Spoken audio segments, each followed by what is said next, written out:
Next जो हम पढ़ रहे हैं क्या, नेफ्रोटिक सिंड्रोम की काजेस।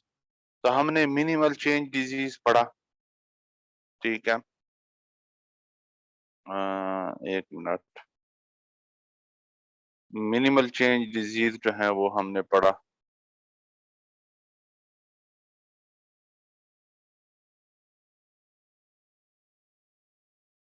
हमने पढ़ा कि मिनिमल चेंज डिजीज की वजह से नेफ्रोटिक सिंड्रोम होती है। फिर हमने फोकल सेगमेंटल ग्लोमेरुलो स्क्लेरोसिस पढ़ा, ठीक है। उसके बाद हमने क्या पढ़ा, मेम्ब्रेनस नेफ्रोपैथी, मेम्ब्रेनस नेफ्रोपैथी। उसके बाद हमने एमाइलाइडोसिस पढ़ा,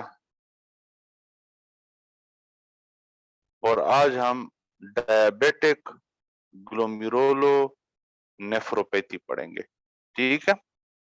कि जिस बंदे का को डायबिटीज हो जाए, शुगर हो जाए, और वो शुगर की मेडिसिन यूज ना करे, अपने शुगर को कंट्रोल ना करे, तो उसके जो किडनी डैमेज हो जाते हैं और किडनी फेल हो जाती हैं और उनको नेफ्रोटिक सिंड्रोम होता है, तो वो कैसे होता है।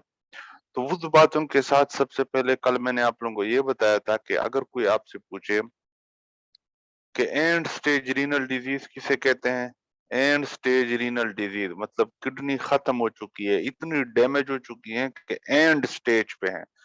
तो एंड स्टेज रीनल डिजीज की सबसे मोस्ट कॉमन वजह क्या है, अनकंट्रोल्ड डायबिटीज मेलाइटस। लोगों को शुगर होता है, वो अपनी शुगर कंट्रोल नहीं करते, इस डायबिटीज की वजह से, अनकंट्रोल्ड डायबिटीज की वजह से उनकी किडनीज डैमेज हो जाती हैं और उनको एंड स्टेज रीनल डिजीज हो जाता है। तो एंड स्टेज रीनल डिजीज की नंबर 1 मोस्ट कॉमन काज क्या है, डायबिटीज मेलाइटस यानी शुगर। ये कल मैंने बताया था, ठीक है, कि number 1 most common cause of and stage renal disease in the world. अब बेसिकली इसमें होता क्या है, डायबिटीज की वजह से क्यों ये जो है खराब हो जाती हैं, किडनीज क्यों जो है वो खराब हो जाती है। तो इसमें बेसिकली होता इस तरह है कि ये लेट सपोज आपकी ग्लोमेरुलर कैपिलरी है ना, ये लेट सपोज ग्लोमेरुलर कैपिलरी है, ठीक है। और ये ग्लोमेरुलर कैपिलरी के नीचे जो है बेसमेंट मेम्ब्रेन है, और ये बेसमेंट मेम्ब्रेन के नीचे जो है वो पोडोसाइट्स है, ठीक है। और ये पोडोसाइट के फूड प्रोसेसेस हैं। यहां तक आप लोगों को समझ आई। रेड जो है वो ग्लोमेरुलर कैपिलरी, कैपिलरी की दीवारों के नीचे बेसमेंट मेम्ब्रेन ग्रीन कलर का, और ब्लू कलर का जो है ये पोडोसाइट्स, ठीक है। और ये मैं यहाँ पे इस तरह ड्रा कर देता हूं ना,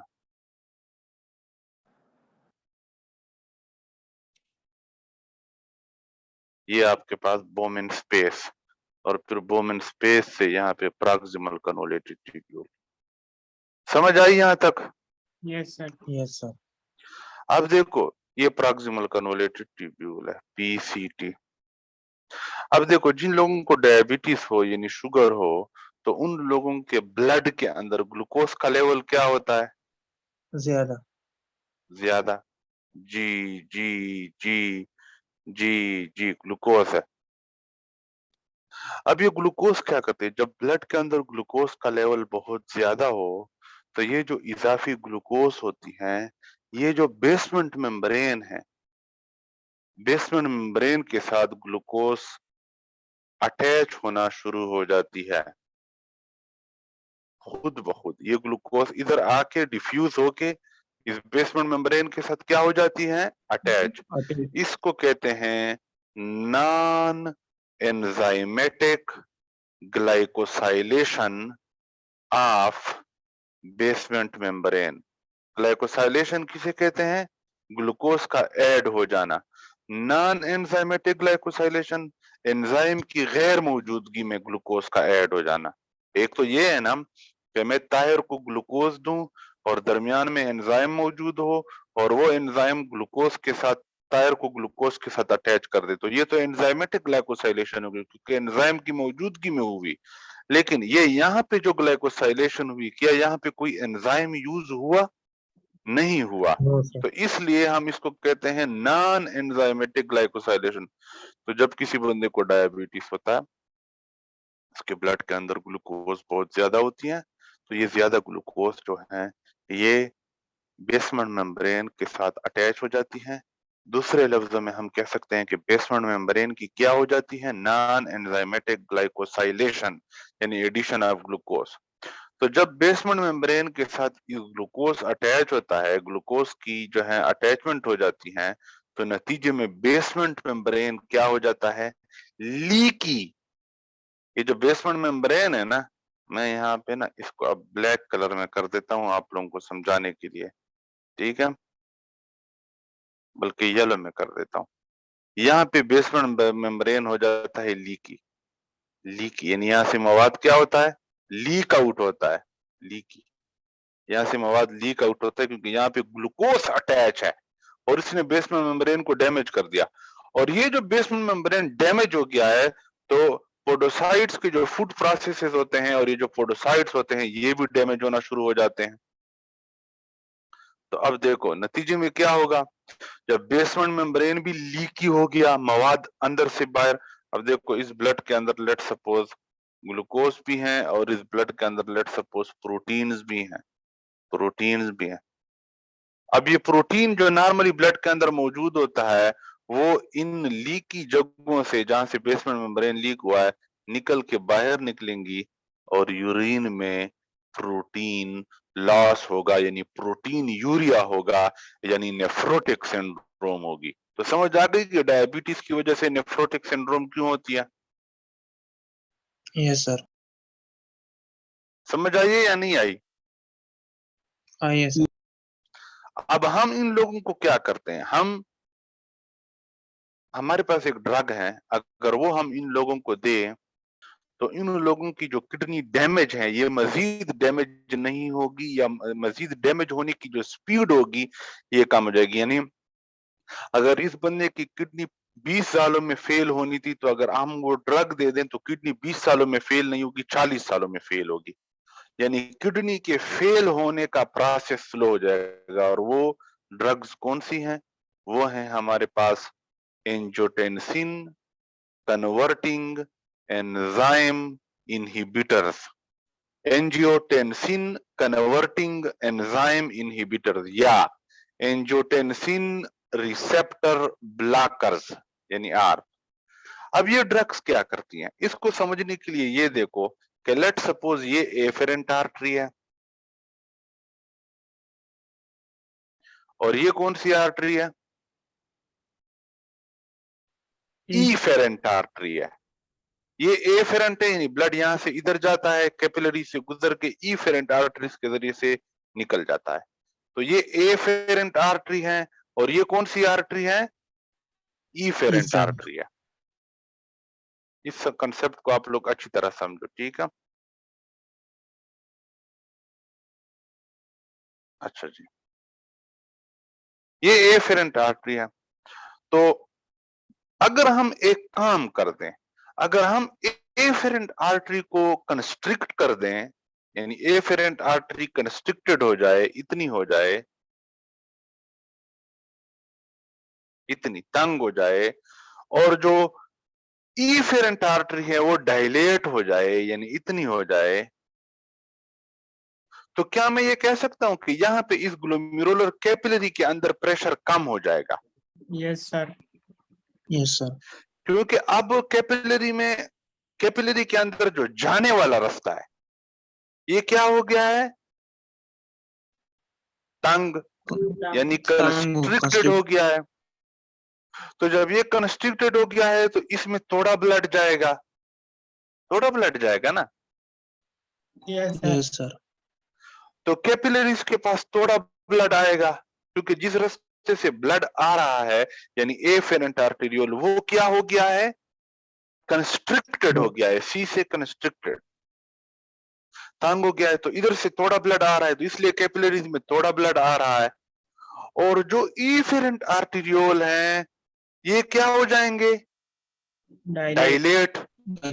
तो जब ये डायलेट हो जाएंगे तो यहाँ पे ज्यादा ब्लड निकलेगा, यहाँ से कैपिलरीज से ज्यादा ब्लड निकलेगा, यानी थोड़ा ब्लड कैपिलरीज के पास आ रहा है और ज्यादा ब्लड कैपिलरी से निकल रहा है सर। निकल रहा है। समझ आ रही है या नहीं आ रही है आप लोगों को? सर आ रही।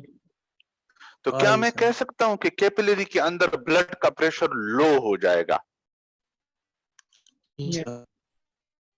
यानी ये देखो ना, इस तरह है, ये समझो, मैं ये आप लोगों को समझाता हूं, ठीक है?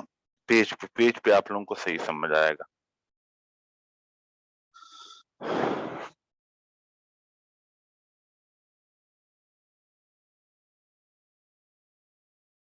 ये देखो, ये बंदा है और इसको डायबिटीज है, ठीक है? ये एफेरेंट आर्टरी है, ये ग्लोमेरुलर कैपिलरी है, ग्लोमेरुलर कैपिलरी है, और ये इफेरेंट आर्टरी है, ठीक है? और ये बोमेन स्पेस है, ये प्रॉक्सिमल कन्वोल्यूटिव ट्यूब्यूल और नीचे सारा नेफ्रॉन। अब देखो, नॉर्मल इंसान में क्या होता है? नॉर्मली मेरे अंदर, आपके अंदर, नॉर्मल इंसान में क्या होता है? जो एल्डोस्टेरोन है और जो एंजियोटेंसिन 2 है, एंजियोटेंसिन 2, ये एंजियोटेंसिन 2 क्या करती है नॉर्मली? ये एफेरेंट आर्टेरियोल को डायलेट रखती है और इफेरेंट आर्टेरियोल को क्या कर रखती हैं? कंस्ट्रिक्ट रखती हैं। तो नतीजे में होता क्या है? कैपिलरीज के अंदर ब्लड आता ज्यादा है और निकलता थोड़ा है, तो ब्लड यहाँ पे जमा हो जाता है। तो जब ब्लड यहाँ पे जमा हो जाता है तो यहाँ पे ब्लड का प्रेशर क्या हो जाता है? ज्यादा। और इस ज्यादा प्रेशर की वजह से फिर क्या होती है? मवाद की, चीजों की फिल्ट्रेशन होती है, और जो चीजें फिल्टर हो जाती हैं वो नीचे आती हैं। ये फिल्ट्रेशन के लिए यहाँ पे प्रेशर का होना जरूरी है। और ये प्रेशर हमारी किडनी कैसे मेंटेन करती है? एफेरेंट आर्टेरियोल को डायलेट रखती हैं ताकि ज्यादा ब्लड आए, और इफेरेंट आर्टेरियोल को कंस्ट्रिक्ट करती हैं ताकि थोड़ा ब्लड निकले, ताकि ब्लड का यहाँ पे मौजूद होना ज्यादा हो, तो ब्लड का प्रेशर ज्यादा होगा तो फिल्ट्रेशन, यानी ग्लोमेरुलर फिल्ट्रेशन रेट ज्यादा होगी, यानी ज्यादा फिल्ट्रेशन होगी। ये इफेरेंट आर्टेरियोल की जो कंस्ट्रिक्शन है हमारी बॉडी किसकी मदद से करती है? एंजियोटेंसिन 2 की मदद से। अब देखो, हम अगर एंजियोटेंसिन रिसेप्टर ब्लॉकर दे दें किसी बंदे को, या एंजियोटेंसिन कन्वर्टिंग एंजाइम इनहिबिटर दे दें, ये दोनों ड्रग आखिर में करेंगे क्या? एंजियोटेंसिन 2 का असर क्या हो जाएगा? खत्म। तो जब एंजियोटेंसिन 2 का असर खत्म हो जाएगा तो ये एफेरेंट आर्टेरियोल है, ये ग्लोमेरुलर कैपिलरी है। अब एंजियोटेंसिन 2 का असर खत्म है तो ये इफेरेंट आर्टेरियोल है, और ये ग्लोमेरुलर कैपिलरी है, और ये बोमेन कैप्सूल है। अब देखो, इस बंदे में कम ब्लड आ रहा है और निकलने के लिए रास्ता ज्यादा खुला है, तो ज्यादा ब्लड जाएगा, जा रहा है। तो यहाँ पे कैपिलरी के अंदर जो प्रेशर है वो क्या हो जाएगा? कम हो जाएगा, कम हो जाएगा।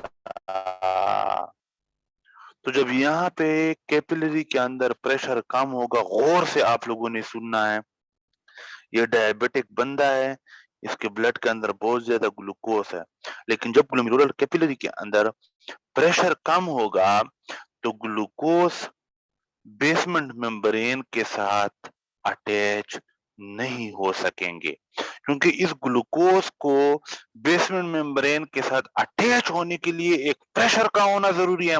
लेकिन आपने ये वाला रास्ता खोल के कैपिलरी के अंदर प्रेशर को कम कर दिया है, इसलिए ग्लूकोज अब बेसमेंट मेम्ब्रेन के साथ मजीद अटैच नहीं होगी, इसलिए ये डैमेज मजीद ज्यादा नहीं होगा, या अगर होगा भी तो बहुत स्लो होगा।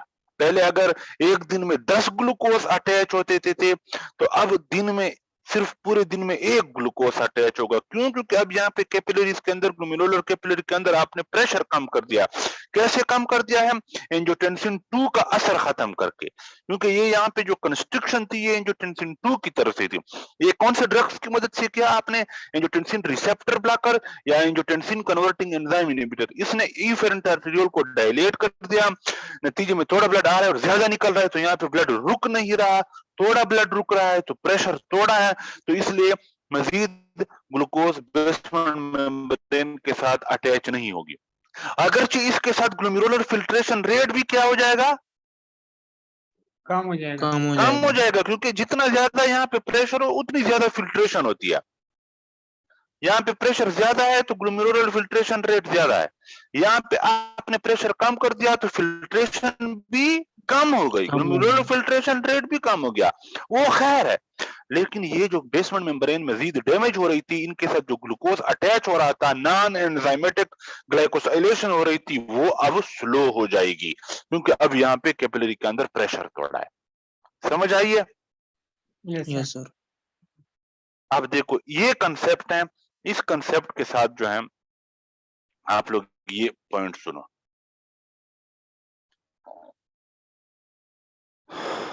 देखो बेसमेंट मेम्ब्रेन के साथ ग्लूकोज अटैच हो गया तो बेसमेंट मेम्ब्रेन क्या हो गई? ठीक हो गई। थिक हो गई ना, डैमेज हो गई सर। थिक हो गई, डैमेज भी हो गई और थिक भी हो गई, क्योंकि ग्लूकोज उसके साथ अटैच हो रहा है। ठीक है? अब जब यस सर। ग्लूकोज अटैच होगा, जब ग्लूकोज अटैच होगा तो इस बेसमेंट मेम्ब्रेन के अंदर, इस कैपिलरी के अंदर नोड्यूल्स बन जाएंगे, जिनको हम कहते हैं कैमल विल्सन नोड्यूल्स या कैमल विल्सन लीजन्स। ये मैं आप लोगों को समझाता हूं। कैमल विल्सन लीजन में आप लोगों को दिखाता हूं कि ये कैसे होते हैं।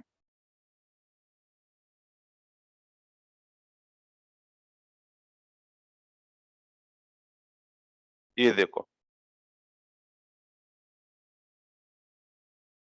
ये देखो, ये आपके पास नॉर्मल कैपिलरी है, ये ठीक है, ये नॉर्मल कैपिलरी है, और ये मेसेंजियम है। लेकिन यहां पे मेसेंजियम के अंदर और बेसमेंट मेम्ब्रेन के अंदर, ये देखो ना, ये बेसमेंट मेम्ब्रेन है, ये कैपिलरी के एंडोथेलियल सेल्स हैं, ये कैपिलरी की दीवारों में जो और इसके नीचे क्या होती है? Basement membrane. ठीक है, और फिर इस बेसमेंट मेम्ब्रेन के ऊपर क्या होते हैं? पोडोसाइट्स। तो ये जो बेसमेंट मेम्ब्रेन है यहाँ पे, यहाँ पे, यहाँ पे, यहाँ पे, यहाँ पे, देखो क्या हो गया है? मोटी हो गई। गिल्टियां की तरह गिल्टियां बन गई हैं, नोड्यूल्स बन गए हैं। तो इन नोड्यूल्स को हम कहते हैं कैमल स्टेल विल्सन नोड्यूल्स। ये होती हैं डायबिटिक ग्लोमेरुलोनेफ्रोपैथी में, यानी डायबिटीज की वजह से जब आपका ग्लोमेरुलस, जब आपकी किडनीज डैमेज हो जाए। समझ आई है या नहीं आई? सर आई। Yes sir. तो ये आपके पास जो कैमल विल्सन नोड्यूल्स हैं, ये आपके पास ये नोड्यूल है। होता क्या है, मैंने आप लोगों को बताया है कि नॉन एंजाइमेटिक ग्लाइकोसाइलेशन हो जाती है। नॉन एंजाइमेटिक ग्लाइकोसाइलेशन किसकी? ग्लोमेरुलर बेसमेंट मेम्ब्रेन की। जीबीएम मतलब ग्लोमेरुलर बेसमेंट मेम्ब्रेन। तो इसकी वजह से बेसमेंट मेम्ब्रेन क्या हो जाता है? लीकी हो जाता है, यानी परमिएबिलिटी इसकी ज्यादा हो जाती है, यानी इससे ज्यादा मवाद जो नहीं गुजरना चाहिए वो भी गुजरता है, और थिक भी हो जाता है बेसमेंट मेम्ब्रेन। लीकी भी हो जाता है, यानी परमिएबिलिटी भी ज्यादा हो जाती है और थिक भी ज्यादा हो जाता है। ठीक है? Yes sir. Yes sir. अब और ये मोस्ट कॉमन काज है of the end stage renal disease, और हम इन लोगों को फिर क्या देते हैं? एंजियोटेंसिन कन्वर्टिंग एंजाइम इनहिबिटर या एंजियोटेंसिन रिसेप्टर ब्लॉकर। समझ आइए? Yes yes sir. सर। अच्छा, अगर आप एंजियोटेंसिन रिसेप्टर ब्लॉकर और ये चीजें नहीं दोगे तो एक और भी नुकसान हो जाता है, और वो नुकसान क्या होता है? ये आखिरी पॉइंट है बस फिर। ये एफेरेंट आर्टेरियोल है, ये ग्लोमेरुलर कैपिलरी है, और ये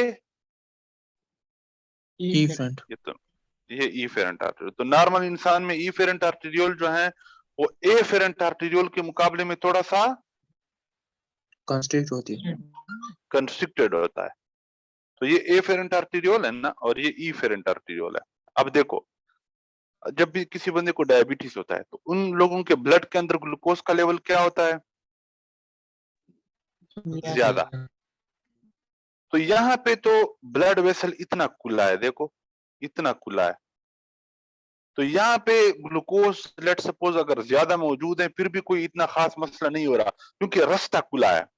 लेकिन आगे देखो ना, ये आर्टरी है एफेरेंट, फिर ये मैं एक और कलर दे देता हूं इसको, फिर ये कैपिल इधर चला गया, ये आर्टरी है, ठीक है, फिर ये कैपिलरीज हैं, और फिर ये इफेरेंट आर्टेरियोल है। तो देखो सबसे ज्यादा खुली जगह कौन सी है? efferent, efferent. तो अगर ब्लड के अंदर ग्लूकोज ज्यादा भी हो तो एफेरेंट आर्टेरियोल डैमेज नहीं होती, क्योंकि एफेरेंट आर्टेरियोल तो बहुत ज्यादा खुले हैं ऑलरेडी। डैमेज कौन हो जाता है? नॉन एंजाइमेटिक ग्लाइकोसाइलेशन कौन सी जगहों की हो जाती है? ये देखो कैपिलरीज की हो जाती है, और इफेरेंट आर्टेरियोल की दीवारों में भी नॉन एंजाइमेटिक ग्लाइकोसाइलेशन हो जाती है। तो नतीजतन क्या होता है? ग्लोमेरुलर कैपिलरी जो है ये मजीद क्या हो जाती है? तंग हो जाती है। डैमेज हो जाएंगी सर। तो मजीद तंग हो जाती हैं, और इफेरेंट आर्टेरियोल भी फिर मजीद तंग हो जाएगा। तंग हो जाएगा। तंग हो तो जब आगे रास्ता इतना तंग हो जाता है, जब आगे रास्ता इतना तंग हो जाएगा, तो यहाँ पे कैपिलरी के अंदर प्रेशर क्या हो जाएगा? ज्यादा हो जाएगा। ज्यादा। तो यहाँ पे ग्लूकोज मजीद कैपिलरी की दीवारों के अंदर ऐड होंगे, और जीएफआर भी क्या होगा? ज्यादा होगा, क्योंकि प्रेशर ज्यादा है। तो यही वजह है, ये जो बात इन्होंने की है कि अगर आप इसको कंट्रोल ना करो तो नॉन एंजाइमेटिक ग्लाइकोसाइलेशन हो जाती है इफेरेंट आर्टेरियोल की, यानी इफेरेंट आर्टेरियोल भी तंग हो जाता है, ये इफेरेंट आर्टेरियोल भी तंग हो जाता है। तो जब ये तंग हो जाएगा तो पीछे कैपिलरीज के अंदर प्रेशर क्या हो जाएगा? ज्यादा हो जाएगा सर। ज्यादा हो जाएगा।